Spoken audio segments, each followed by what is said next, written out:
নিশ্চিতভাৱে ভূমিপুত্ৰসকলৰ প্ৰধান সমস্যাটোৱেই হৈছে জনজাতিকৰণ আৰু চুতীয়াসকলে এই জনজাতিকৰণৰ কাৰণে বিভিন্ন ধৰণৰ পদক্ষেপ পাৰ হৈ অহা দিনবিলাকত কৰি আহিছে।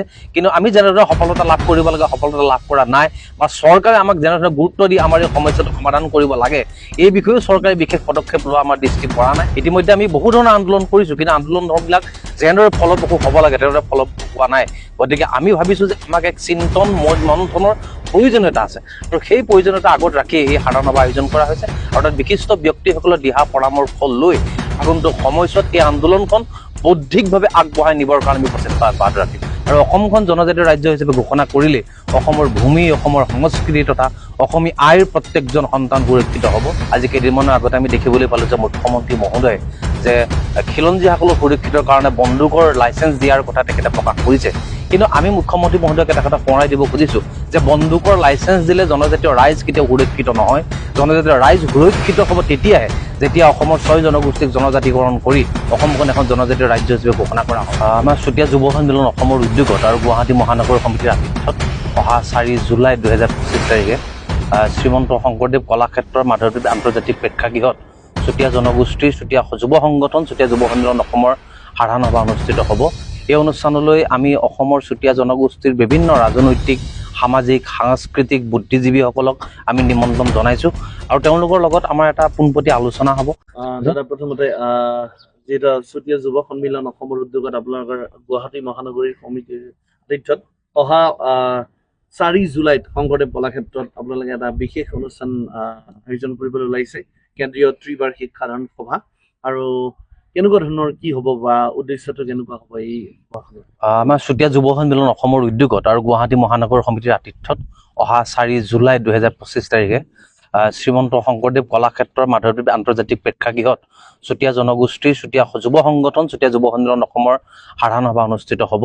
এই অনুষ্ঠানলৈ আমি অসমৰ চুতীয়া জনগোষ্ঠীৰ বিভিন্ন ৰাজনৈতিক, সামাজিক, সাংস্কৃতিক বুদ্ধিজীৱীসকলক আমি নিমন্ত্ৰণ জনাইছোঁ, আৰু তেওঁলোকৰ লগত আমাৰ এটা পোনপটীয়া আলোচনা হ'ব যে জনগোষ্ঠীটোৰ যিসমূহ দাবী দাবা লৈ ইতিমধ্যে বিভিন্ন ধৰণৰ আন্দোলন গঢ়ি তোলা হৈছে, এই আন্দোলনবিলাকৰ ফলাফল আৰু ইয়াৰ ভৱিষ্যতা সম্পৰ্কে আমি নিশ্চিতভাৱে তাত আলোচনা হ'ব। আৰু আলোচনাৰ পিছত এটা আমি উপযুক্ত সিদ্ধান্তত উপনীত হ'বৰ কাৰণে চেষ্টা চলাম, আৰু আগন্তুক সময়ছোৱাত জনগোষ্ঠীটো উত্তৰণৰ কাৰণে তথা অসমবাসী তথা অসমীয়া ৰাইজৰ ভৱিষ্যত সুৰক্ষিত কৰাৰ কাৰণে আমি ইয়াৰ পিছত এক নতুন পথেৰে আমি আগবাঢ়ি যাবৰ কাৰণে চেষ্টা অব্যাহত ৰাখিম। কেনেকুৱা ধৰণৰ কাৰ্যসূচী থাকিব, কি কি কাৰ্যসূচী থাকিব আপোনালোকৰ? অসমৰ ভূমিপুত্ৰসকলৰ বৰ্তমান সময়ত যিটো অৱস্থা হৈছে, যিটো পৰিস্থিতি হৈছে, আজি কেইদিনমানৰ আগতে আমি দেখিবলৈ পালোঁ যে মুখ্যমন্ত্ৰী মহোদয়ে যে খিলঞ্জীসকলক সুৰক্ষিতৰ কাৰণে বন্দুকৰ লাইচেঞ্চ দিয়াৰ কথা তেখেতে প্ৰকাশ কৰিছে। কিন্তু আমি মুখ্যমন্ত্ৰী মহোদয়ক এটা কথা সোঁৱৰাই দিব খুজিছোঁ যে বন্দুকৰ লাইচেঞ্চ দিলে জনজাতীয় ৰাইজ কেতিয়াও সুৰক্ষিত নহয়। জনজাতীয় ৰাইজ সুৰক্ষিত হ'ব তেতিয়াহে যেতিয়া অসমৰ 6 জনগোষ্ঠীক জনজাতিকৰণ কৰি অসমখন এখন জনজাতীয় ৰাজ্য হিচাপে ঘোষণা কৰা হ'ব।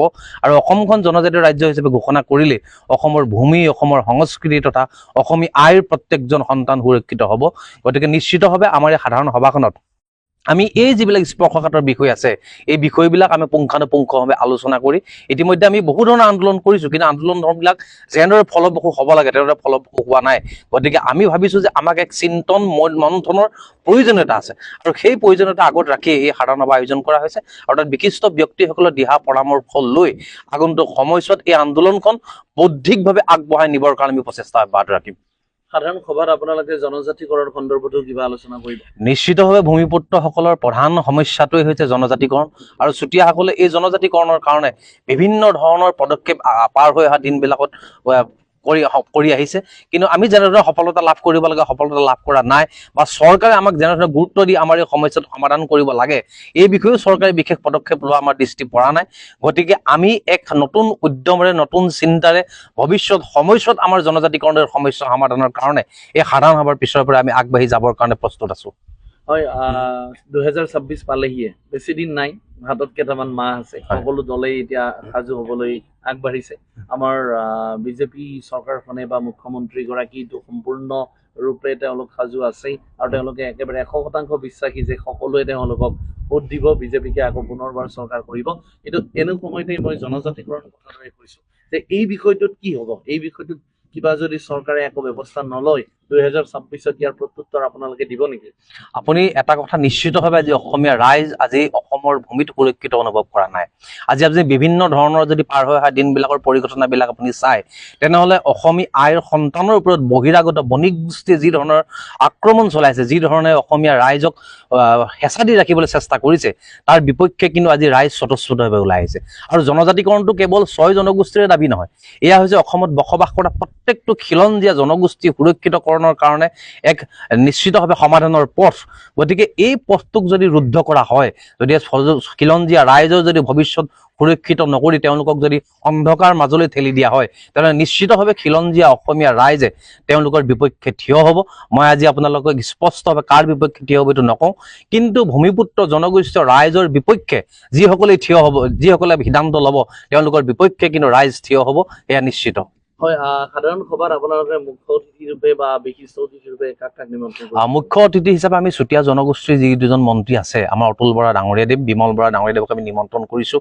ইয়াৰ লগে লগে যিহেতু আমাৰ ভৈয়াম জনজাতি পৰিক্ৰমাৰ মন্ত্ৰী ৰণোজ পেগু ডাঙৰীয়াদেৱক আমি তালৈ নিমন্ত্ৰণ কৰিছোঁ। আৰু ইতিমধ্যে সামাজিক সবলীকৰণ ন্যায় মন্ত্ৰী পীযুষ হাজৰিকা ডাঙৰীয়াকো আমি তেখেতক নিমন্ত্ৰণ কৰিছোঁ। তেওঁলোকে নিশ্চিতভাৱে আমাক কথা দিছে যে সভাত তেওঁলোক উপস্থিত হ'ব, আৰু তেওঁলোকৰ সন্মুখতে আমাৰ চুতীয়া জনগোষ্ঠীয় ৰাইজে তেওঁলোকক মুকলিভাৱে প্ৰশ্ন কৰিব যে আমাৰ এই দাবীবিলাক কিয় পূৰণ কৰা হোৱা নাই, বা এই দাবীবিলাক পূৰণৰ কাৰণে আমি কেনেধৰণে তেওঁলোকক সহযোগিতা কৰিব লাগিব, বা কি ধৰণে আমি আগবাঢ়ি যাব লাগিব, এই বিষয়ে পুংখানুপুংখভাৱে আলোচনা হ'ব, আৰু তাৰ পিছতে নিশ্চিতভাৱে আমি সিদ্ধান্ত উপনীত হ'ম। আপুনি যিহেতু নিজেই ক'লে যে চুতীয়া জনগোষ্ঠীৰ দুগৰাকী মন্ত্ৰীক আপোনালোকে নিমন্ত্ৰণ দিছে, তেখেত দুগৰাকী চুতীয়া জনগোষ্ঠীৰ মন্ত্ৰী থকাৰ পাছতো জনজাতিকৰণৰ ক্ষেত্ৰত ইমান দিন কিয় এনেকুৱা হৈ আছে, এইটো বিষয়ে আপুনি কি ভাবে? যিহেতু আপোনালোকে এই সাধাৰণ সভাত পৰ্যালোচনা কৰিব, তাত কিবা নিশ্চয় আপোনালোকে এই বিষয়টোত মন্ত্ৰীসকলক হয়তো আপোনালোকে ডাইৰেক্টলি হয়তো কিছু হয়, ইয়াৰ আগত আমি মন্ত্ৰীসকলৰ লগত বিভিন্ন ধৰণে আলোচনা বিলোচনা হৈছে। হয়, মুখ্যমন্ত্ৰীৰ লগতো আমাৰ বাৰে বাৰে কেইবাবাৰো আলোচনা হৈছে, কিন্তু ইয়াৰ কোনো এটা সমাধানৰ সূত্ৰ এতিয়ালৈকে ওলোৱা নাই। গতিকে আমি মন্ত্ৰীসকলক সেইদিনাখন আমি আমাৰ ঘৰুৱাভাৱে নিমন্ত্ৰণ কৰিছোঁ, যাতে আমাৰ সমস্যাবিলাক আমি খোলাখুলিকৈ আমাৰ বৌদ্ধিক মহল, সাংস্কৃতিক মহল বা বিভিন্ন ধৰণৰ ছাত্ৰ ছাত্ৰীসকল বা যুৱ সংগঠকসকলকো আমি নিমন্ত্ৰণ কৰিছোঁ। তেওঁলোকৰ লগতে পুংখানুপুংখভাৱে আলোচনা হওক, আৰু এই বিষয়টো সমাধানৰ পথ কিয় এতিয়ালৈকে উলিয়াব পৰা নাই, এই বিষয়ে নিশ্চিতভাৱে তেওঁলোকৰ লগত আলোচনা কৰি এক সমাধানৰ পথৰ পাবৰ কাৰণে আমি আশাবাদী। আমি ভাবিম যে এই 29 সংখ্যক ত্ৰিভাষিক অধিৱেশনখনেই চুতীয়া জনগোষ্ঠী বা অসমবাসী ৰাইজৰ কাৰণে এক প্ৰবল সম্ভাৱনাময় সভা হওক, যাৰ জৰিয়তে জনগোষ্ঠীটোৰ বহুদিনে যি দাবী, এই দাবীৰ পথ প্ৰশস্ত হোৱাৰ এক প্ৰক্ৰিয়া আৰম্ভ। Stay informed, stay ahead. News NE 365.